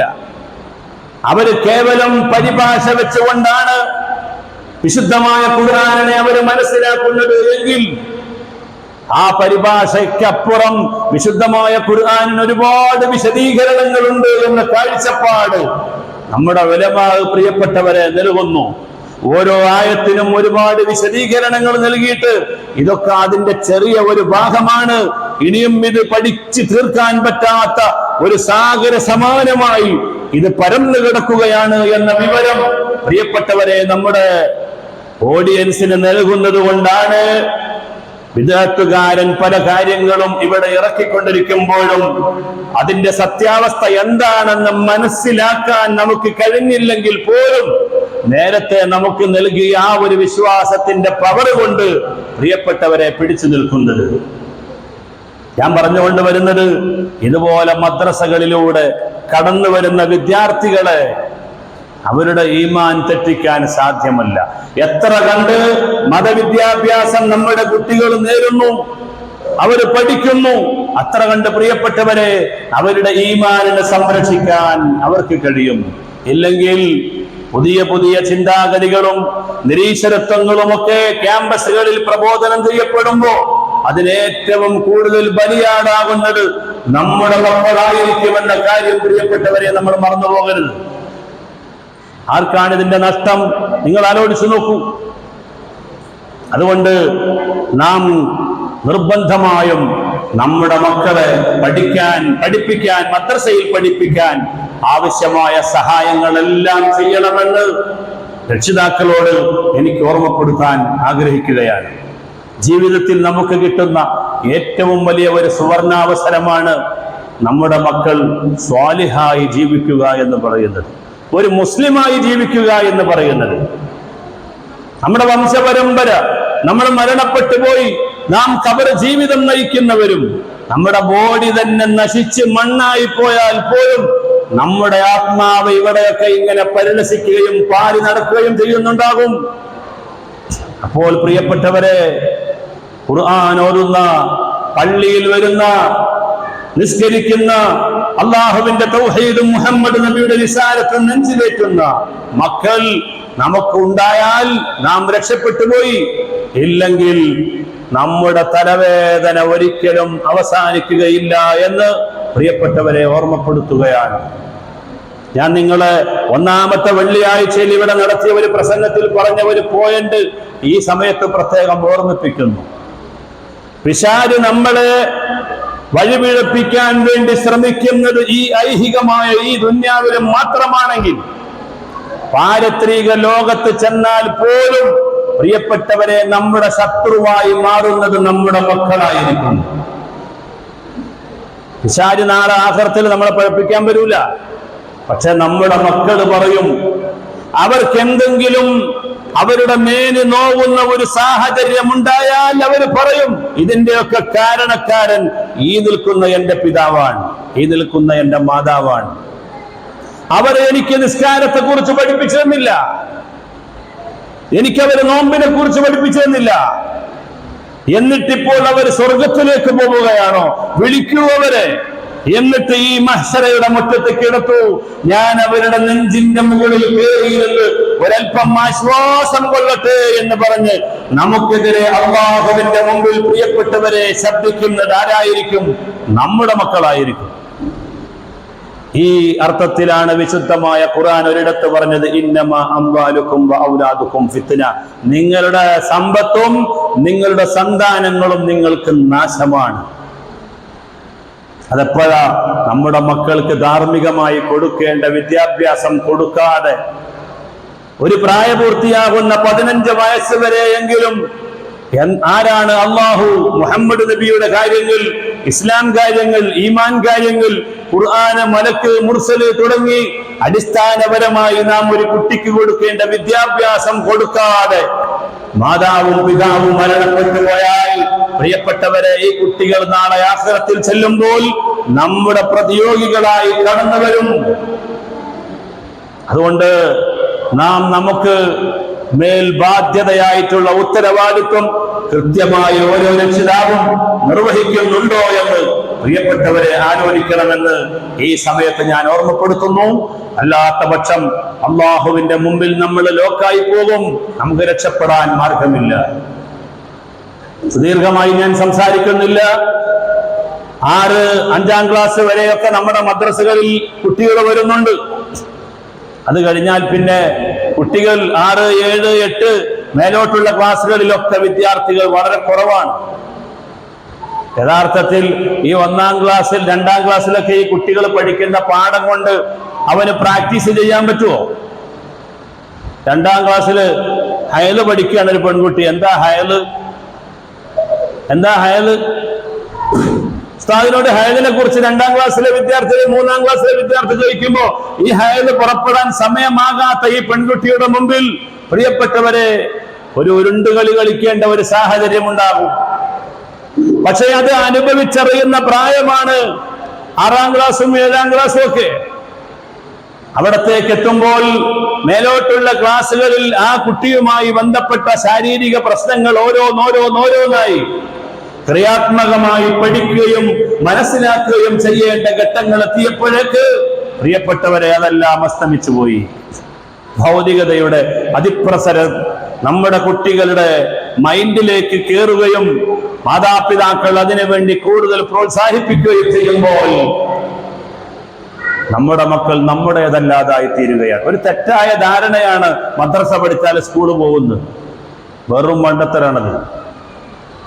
എൻ്റെ മക്കള് അതിന് അനുഭവമാണ്. 9 വയസ്സ് പ്രായമായപ്പോൾ 9 മാസം കൊണ്ട് എൻ്റെ മകൻ ഖുർആൻ ഹിഫ്ളാക്കി. അതേപോലെ സ്കൂളിലെ എല്ലാ ക്ലാസ്സിലും A+ ആണ്. എൻ്റെ മകൾ ഇപ്പൊ അവസാനമായി ഓരോ ക്ലാസ്സിലും A+ ആയിരുന്നു, ഫുൾ A+. ഇപ്പൊ +2 എത്തിയപ്പോ ഹാദിയ കോഴ്സ് എന്ന് പറയുന്ന ഒരു കോഴ്സ് ഉണ്ട് മലബാറിൽ. അതിൽ എല്ലാ വിഷയത്തിലും A+ ആണ്, എല്ലാ വിഷയത്തിലും സ്കൂളിലും A+ ആണ്. ആര് പറഞ്ഞു മദ്രസ പഠിച്ചാൽ മാർക്ക് കിട്ടൂല? അതൊരു തോന്നല. ആ മദ്രസ പഠിക്കുന്നതിന്റെ ബറക്കത്ത് കൊണ്ട് അല്ലാഹു തആല അവരുടെ സ്കൂൾ വിദ്യാഭ്യാസം പോലും പരിപോഷിപ്പിക്കും, ഒരു സംശയവുമില്ല. കാരണം എന്താ? നമ്മൾ പഠിക്കുന്നത് ഖുർആനാ, നമ്മൾ പഠിക്കുന്ന ഹദീസാ, നമ്മൾ പഠിക്കുന്നത് അള്ളാഹുവും റസൂലും പറഞ്ഞ വാക്യങ്ങളാണ്. അതിന്റെ അത്രവേൽ ബഹുമതിയുള്ള വേറെന്താ ഉള്ളത്? MBBS പഠിക്കുന്ന വിദ്യാർത്ഥിയുടെ പുസ്തകം ഖുർആനിന്റെ മുകളിൽ വെക്കാൻ പറ്റുമോ? ഖുർആനിന്റെ മുകളിൽ വെക്കാൻ പറ്റിയ പുസ്തകം ഈ ലോകത്ത് ഏതെങ്കിലും ആളുകൾ എഴുതിയതുണ്ടോ സഹോദരങ്ങളെ? ഈ ലോകത്തിന്റെ സൃഷ്ടാവായ ജഗന്നിയന്താവായ സർവേശ്വരനും സർവാധിപതിയുമായ അല്ലാഹു തആലയാണ് ഖുർആൻ നമുക്ക് ഇറക്കി തന്നത്. ആ ഖുർആനോളം മഹത്വമുള്ള ഒരു വിജ്ഞാനവും പ്രവാചകനായ മുഹമ്മദ് നബി അതിന് നൽകിയ വിശദീകരണമാണ് പ്രിയപ്പെട്ടവരെ ഹദീസുകൾ. അതിനെ മറികടക്കാൻ പറ്റിയ ഒരു വിജ്ഞാനവും ലോകത്തില്ല. അതുകൊണ്ട് നമ്മൾ മനസ്സിലാക്കേണ്ടത്, മദ്രസ പഠിച്ചാൽ എൻ്റെ കുട്ടികൾക്ക് സ്കോറില്ല, മാർക്കില്ല, ഗ്രാഫില്ല, അങ്ങനെ നമ്മൾ വിചാരിക്കരുത്. അത് വെറും മണ്ടത്തരമാണ്. ഞാൻ ഏറ്റവും ഒരു കാര്യം പറയട്ടെ. പള്ളി ദർസുകളിൽ വരുന്ന വിദ്യാർത്ഥികളിൽ ഏറ്റവും ബുദ്ധിയുള്ള കുട്ടി ആരാന്നറിയോ? ഖുർആൻ 30 ജുസും മനഃപ്പാഠമാക്കിയ ഹാഫിളീങ്ങളാണ്. ഞങ്ങളത് നേരിട്ട് അനുഭവിച്ചറിയുന്നവരാ. ഖുർആൻ 30 ജുസ് മനഃപ്പാഠമാക്കിയ ഒരു ഹാഫിളിന്റെ മുമ്പിൽ എത്ര വലിയ പാഠം ഓതിക്കൊടുത്താലും ശരി, അവർക്ക് ഒരു വിഷയമില്ല. ഇംഗ്ലീഷ് ആയാലും ശരി, ഹിന്ദി ആയാലും ശരി. ഇപ്പൊ 4ാം ക്ലാസ് പ്രായം, 4ാം ക്ലാസ്സിൽ പഠിക്കുന്ന സമയത്താണ് എൻ്റെ മോനെ ഹിഫ്ളിലാക്കിയത്. ഒരു കൊല്ലം നഷ്ടപ്പെട്ടു. ആ 4ാം ക്ലാസ് ഫുള്ള് നഷ്ടപ്പെട്ടു. പിന്നെ ഒരു കൊല്ലം ദൗറക്ക് വേണ്ടി ഇരുത്തി. അങ്ങനെ 2 കൊല്ലം നഷ്ടപ്പെട്ടു. അപ്പൊ നിങ്ങൾ നോക്കൂ, 4 കിട്ടിയില്ല, 5 കിട്ടിയില്ല, പിന്നെ പോയി 6ാം ക്ലാസ്സിലാ. സത്യത്തിൽ അപ്പോഴേക്ക് ഇംഗ്ലീഷ് മറന്നുപോയി, ഹിന്ദി മറന്നുപോയി.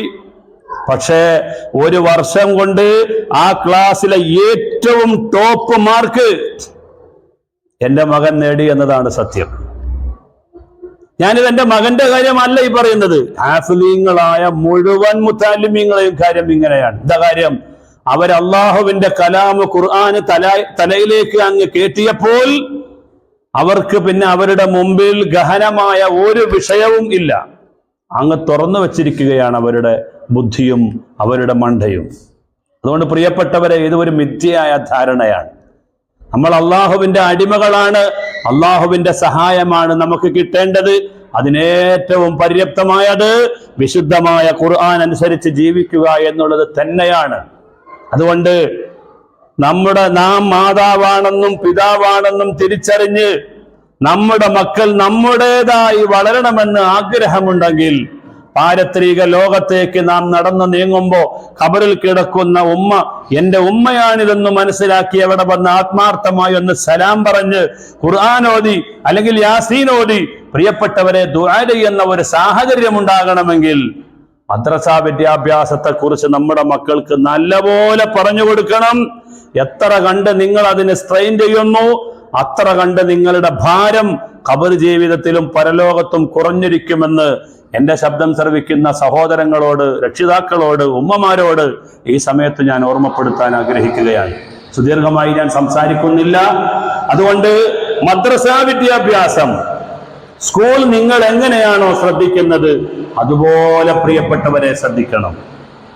സ്കൂളുകളിലേക്ക് കുട്ടികളെ പറഞ്ഞു വിടാനും അവിടെ ഒരു ക്യാമ്പസ്, അവിടെ എന്തെങ്കിലും ഒരു പരിപാടി വെച്ചാൽ, പാരന്റ് മീറ്റിംഗ് ആണെങ്കിൽ എത്ര ആവേശത്തോടു കൂടെയാ പോകുന്നത്. അതിന് ഭക്ഷണം കൊണ്ടുപോകും, അതിന് വെള്ളം കൊണ്ടുപോകും, അതിന് വാഹനം എടുത്ത് ബുക്ക് ചെയ്ത് വളരെ നേരത്തെ തന്നെ വളരെ ആർത്തിയോടുകൂടെ പോകുന്ന രക്ഷിതാക്കളുണ്ട്. പക്ഷേ മദ്രസയുടെ കാര്യം വരുമ്പോൾ പല രക്ഷിതാക്കളും, നിങ്ങൾ ആലോചിച്ച് നോക്കൂ, ഇന്ന് തന്നെ 500-ഓളം രക്ഷിതാക്കൾ ഇവിടെ വരേണ്ടതാണ്. പക്ഷെ നമ്മളുടെ ഈ സദസ്സിന്റെ അവസ്ഥ നിങ്ങൾ ആലോചിച്ച് നോക്കൂ. ഇത് നമ്മുടെ നാട് നശിപ്പിച്ചു കളയും. നമ്മുടെ സമൂഹത്തിന് പ്രിയപ്പെട്ടവരെ വലിയ വില നൽകേണ്ടി വരും. എന്തുകൊണ്ടാണ് നമ്മുടെ രാജ്യത്ത് ഇപ്പോഴും കുഴപ്പങ്ങളില്ലാതെ നമ്മുടെ കേരളക്കരയിൽ ഈ സമൂഹം നിൽക്കുന്നത് എന്ന് ചോദിച്ചാൽ അതിന്റെ ഏറ്റവും വലിയ മറുപടി ധാർമ്മിക ബോധമുള്ള മുസ്ലിങ്ങൾ, നല്ല മനുഷ്യർ ഇവിടെ ഉണ്ട് എന്നുള്ളതാണ്. ഈ ധാർമ്മികത ഇല്ലാതെയായി പോയാൽ ഇവിടെ അരക്ഷിതാവസ്ഥയുണ്ടാകും. ഇവിടെ തീവ്രവാദവും ഭീകരവാദവും വളരും. പ്രിയപ്പെട്ടവരെ, നമ്മുടെ ഖുർആനിന്റെയും ഹദീസിന്റെയും പാഠങ്ങൾ മനസ്സിലാക്കിയ ഒരാൾക്ക് തീവ്രവാദിയാകാൻ കഴിയില്ല, ഭീകരവാദിയാകാൻ കഴിയില്ല. ഈ വിദ്യാഭ്യാസം വേണ്ടതുപോലെ നമ്മുടെ കുട്ടികൾ മനസ്സിലാക്കിയെടുക്കാതിരുന്നാൽ രാജ്യത്ത് തീവ്രവാദവും ഭീകരവാദവും പ്രിയപ്പെട്ടവരെ വളരും. അരക്ഷിതാവസ്ഥയുണ്ടാകും. രാജ്യത്തിന്റെ അഖണ്ഡത നഷ്ടപ്പെടും. സാമുദായിക സ്നേഹമില്ലാതെയാകും. നമ്മുടെ മുൻഗാമികളായ ആളുകൾ, ഈ രാജ്യത്ത് മുസ്ലിങ്ങൾ എത്ര കുറവാണ്, പക്ഷേ എത്ര വലിയ സൗന്ദര്യത്തോടുകൂടെയാണ് നാളിതുവരെ ഇസ്ലാമിക പ്രബോധനം നാം നടത്തിയത്. എന്തുകൊണ്ടാണ്?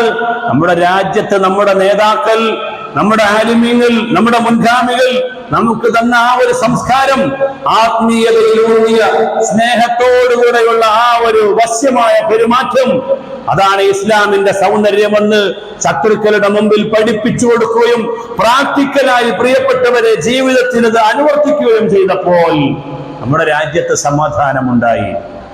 ഈ ആത്മീയത എടുത്തു കളഞ്ഞാൽ ഉറപ്പാണ് അരക്ഷിതാവസ്ഥയുണ്ടാകും, സമാധാനം നഷ്ടപ്പെടും. ഈ രാജ്യത്തിന്റെ സന്തുലിതാവസ്ഥ തന്നെ ഇല്ലാതെയാണെന്ന കാര്യം പ്രിയപ്പെട്ടവരെ നമ്മൾ മനസ്സിലാക്കണം. അതുകൊണ്ട് നമ്മുടെ വീട്ടില് സമാധാനം വേണോ? മാതാവാണ് പിതാവാണെന്ന് മനസ്സിലാക്കുന്ന ഒരു കുടുംബജീവിതം വേണോ? ഒരു ഭാര്യയെ അവൻ വിവാഹം ചെയ്തു വരുമ്പോഴേക്ക് തല്ലിപ്പുറത്താക്കുന്ന മാതാവിനെയും പിതാവിനെയും പ്രിയപ്പെട്ടവരെ വീട്ടിൽ നിന്ന് അടിച്ചു പുറത്താക്കുന്ന സാഹചര്യം ഇല്ലാതെയാകണമെന്ന് നാം ആഗ്രഹിക്കുന്നുവെങ്കിൽ മാതാവിന്റെയും പിതാവിന്റെയും വില മനസ്സിലാക്കി കൊടുക്കുന്ന പാഠങ്ങൾ നമ്മുടെ കുട്ടികൾക്ക് പഠിപ്പിച്ചു കൊടുക്കണം. അത് മദ്രസ വിദ്യാഭ്യാസത്തിലൂടെ മാത്രമേ സാധ്യമാകൂ എന്ന് ഞാൻ വീണ്ടും വീണ്ടും ഇവിടെ ഒരുമിച്ച് കൂടിയ രക്ഷിതാക്കളോട് ഓർമ്മപ്പെടുത്തുകയും, ഇത് നമ്മുടെ ഭൗതികമായ കാഴ്ചപ്പാടിന് വേണ്ടിയല്ല, മറിച്ച് എന്നേക്കും ഒരു മനുഷ്യന്റെ ജീവിതം മുതൽ മരണം വരെ, നാളെ ഖബറിൽ ചെന്നാലും പ്രിയപ്പെട്ടവരെ മഹ്ശറയിൽ ചെന്നാലും സിറാത്ത് പാലം നടക്കുമ്പോൾ ആ സിറാത്ത് പാലം നല്ല കൂരി ഇരുട്ടാണ്. ആ ഇരുട്ടിനെ തമസ്കരിച്ചുകൊണ്ട്, തൃണവൽക്കരിച്ചുകൊണ്ട് പ്രിയപ്പെട്ടവരെ മുന്നോട്ട് പോകാൻ നമുക്ക് ടോർച്ചായി വെളിച്ചമായി ഉള്ളത് നാം പഠിച്ചെടുത്ത വിജ്ഞാനങ്ങളും നാം നിർവഹിച്ച ഇബാദത്തും മാത്രമേ ഉള്ളൂ എന്ന തിരിച്ചറിവ് വീണ്ടും വീണ്ടും നാം ഈ പഠനത്തോട്, ഈ പ്രസ്ഥാനത്തോട് പ്രിയപ്പെട്ടവരെ നമുക്ക് കൂറുണ്ടാകാൻ പര്യാപ്തമാകട്ടെ എന്ന് ഈ സമയത്ത് ഓർമ്മപ്പെടുത്തി ഞാൻ എൻ്റെ വാക്കുകളെ ഉപസംഹരിക്കുകയാണ്. സർവശക്തനായ അല്ലാഹു സുബ്ഹാനഹു വ തആല അവന്റെ യഥാർത്ഥ വിശ്വാസികളിൽ നമ്മെ ഉൾപ്പെടുത്തി അനുഗ്രഹിക്കുമാറാവട്ടെ. ഒരു 3 സ്വലാത്ത് ചൊല്ലി നമുക്ക് ദുആ ചെയ്യാം. അല്ലാഹു നമ്മുടെ മജ്‌ലിസ് ഖബൂലാക്കുമാറാവട്ടെ. അജറെ സല്ലല്ലാഹു അലാ മുഹമ്മദ് സല്ലല്ലാഹു അലൈഹി വസല്ലം സല്ലല്ലാഹു അലാ മുഹമ്മദ് സല്ലല്ലാഹു അലൈഹി വസല്ലം അല്ലാഹുമ്മ സല്ലി അലാ മുഹമ്മദ് യാ റബ്ബി സല്ലി അലൈഹി വസല്ലം. അല്ലാഹുവേ, പടച്ചവനെ, ഞങ്ങളുടെ ഈ കൂട്ടായ്മയെ നീ സ്വീകരിക്കണേ റഹ്മാനെ. ഈ ഒരുമിച്ച് കൂടലിന് ആരുടെയൊക്കെ വാക്കുകളും പ്രവൃത്തികളും പടച്ചവനെ സംഗമങ്ങളും കാരണമായിട്ടുണ്ട്. അതിനെല്ലാം അർഹമായ പ്രതിഫലം നൽകണേ റഹ്മാനെ. ഈ സദസ്സിൽ വന്നിരുന്ന ഞങ്ങളുടെ സർവ്വ പാപങ്ങളും നീ പൊറുക്കണേ റഹ്മാനെ. ഞങ്ങളുടെ മക്കളെയൊക്കെ നീ സ്വാലിഹീങ്ങളാക്കണേ റഹ്മാനെ. പടച്ചവനെ, മരിക്കുന്നത് വരെ മരണത്തിന് ശേഷവും ഞങ്ങളുടെ മക്കളുടെ നല്ല പ്രവൃത്തി കണ്ട് സന്തോഷിക്കാൻ ഞങ്ങൾക്ക് നീ തൗഫീഖ് നൽകണേ റഹ്മാനെ. ഞങ്ങളുടെ മക്കൾ കാരണമായി ഞങ്ങളെ നീ അപമാനപ്പെടുത്തരുത് റഹ്മാനെ. പടച്ചവരെ, ഞങ്ങളുടെ അഭിമാനത്തിന് ക്ഷതം വരുത്തുന്ന പ്രവർത്തനങ്ങൾ ഞങ്ങളുടെ മക്കളിൽ നിന്ന് നീ കാത്തു രക്ഷിക്കണേ റഹ്മാനെ. ഖിയാമത്ത് നാൾ വരെ ഞങ്ങളുടെ വംശപരമ്പര യഥാർത്ഥ ദീനിന്റെ വാഹകരായി, വിശുദ്ധമായ ഖുർആനിന്റെ വാഹകരായി പടച്ചവനെ ആലിമീങ്ങളുടെയും ഹാഫിളീങ്ങളുടെയും സ്വാലിഹീങ്ങളുടെയും സൂഫിയാക്കളുടെയും പരമ്പരയായി ഞങ്ങളുടെ പരമ്പരകളെ നീ നിലനിർത്തണേ റഹ്മാനെ. പടച്ചവനെ, ഞങ്ങളുടെ രാജ്യത്ത് സമാധാനം നൽകണേ റഹ്മാനെ. ഞങ്ങളുടെ ജമാഅത്തിന് നീ പുരോഗതി വരുത്തണേ റഹ്മാനെ. വളരെയേറെ തിരക്ക് പിടിച്ച ഈ ജീവിതത്തിലും മക്കളുടെ ഭാവി ഓർത്തുകൊണ്ട് ഇവിടെ വന്ന ഉമ്മമാരുണ്ട്, അതുപോലെ ഉപ്പമാരുണ്ട്. അല്ലാഹുവേ, അവർക്ക് നീ പ്രത്യേകം ബറക്കത്ത് ചെയ്യണേ റഹ്മാനെ. ഈ സംഗമത്തിന്റെ കാരണമായി ഞങ്ങളുടെ മക്കളെ ഇരു ലോകത്തും നീ വിജയിപ്പിക്കണേ അല്ലാഹ്. ഞങ്ങൾ ഖബറാണിയായി കിടക്കുമ്പോ അസ്സലാമു അലൈക യാ ഹബീബ്, അസ്സലാമു അലൈക യാ ഉമ്മീ എന്ന് പറഞ്ഞുകൊണ്ട് ഞങ്ങളെയൊക്കെ സിയാറത്ത് ചെയ്യുന്ന മക്കളെ ഞങ്ങൾക്ക് നീ നൽകണേ അല്ലാഹ്. ആമീൻ ബിറഹ്മതിക യാ അർഹമർ റഹീമീൻ. വസല്ലല്ലാഹു തആല വസല്ലമ അലാ ഖൈരി ഖൽഖി سيدنا محمد وآله وصحبه أجمعين. سبحان ربك رب العزة عما يصفون وسلام على المرسلين والحمد لله رب العالمين. صلى الله على محمد صلى الله عليه وسلم. صلى الله على محمد صلى الله عليه وسلم. اللهم صل على محمد يا رب صل عليه وسلم. السلام عليكم.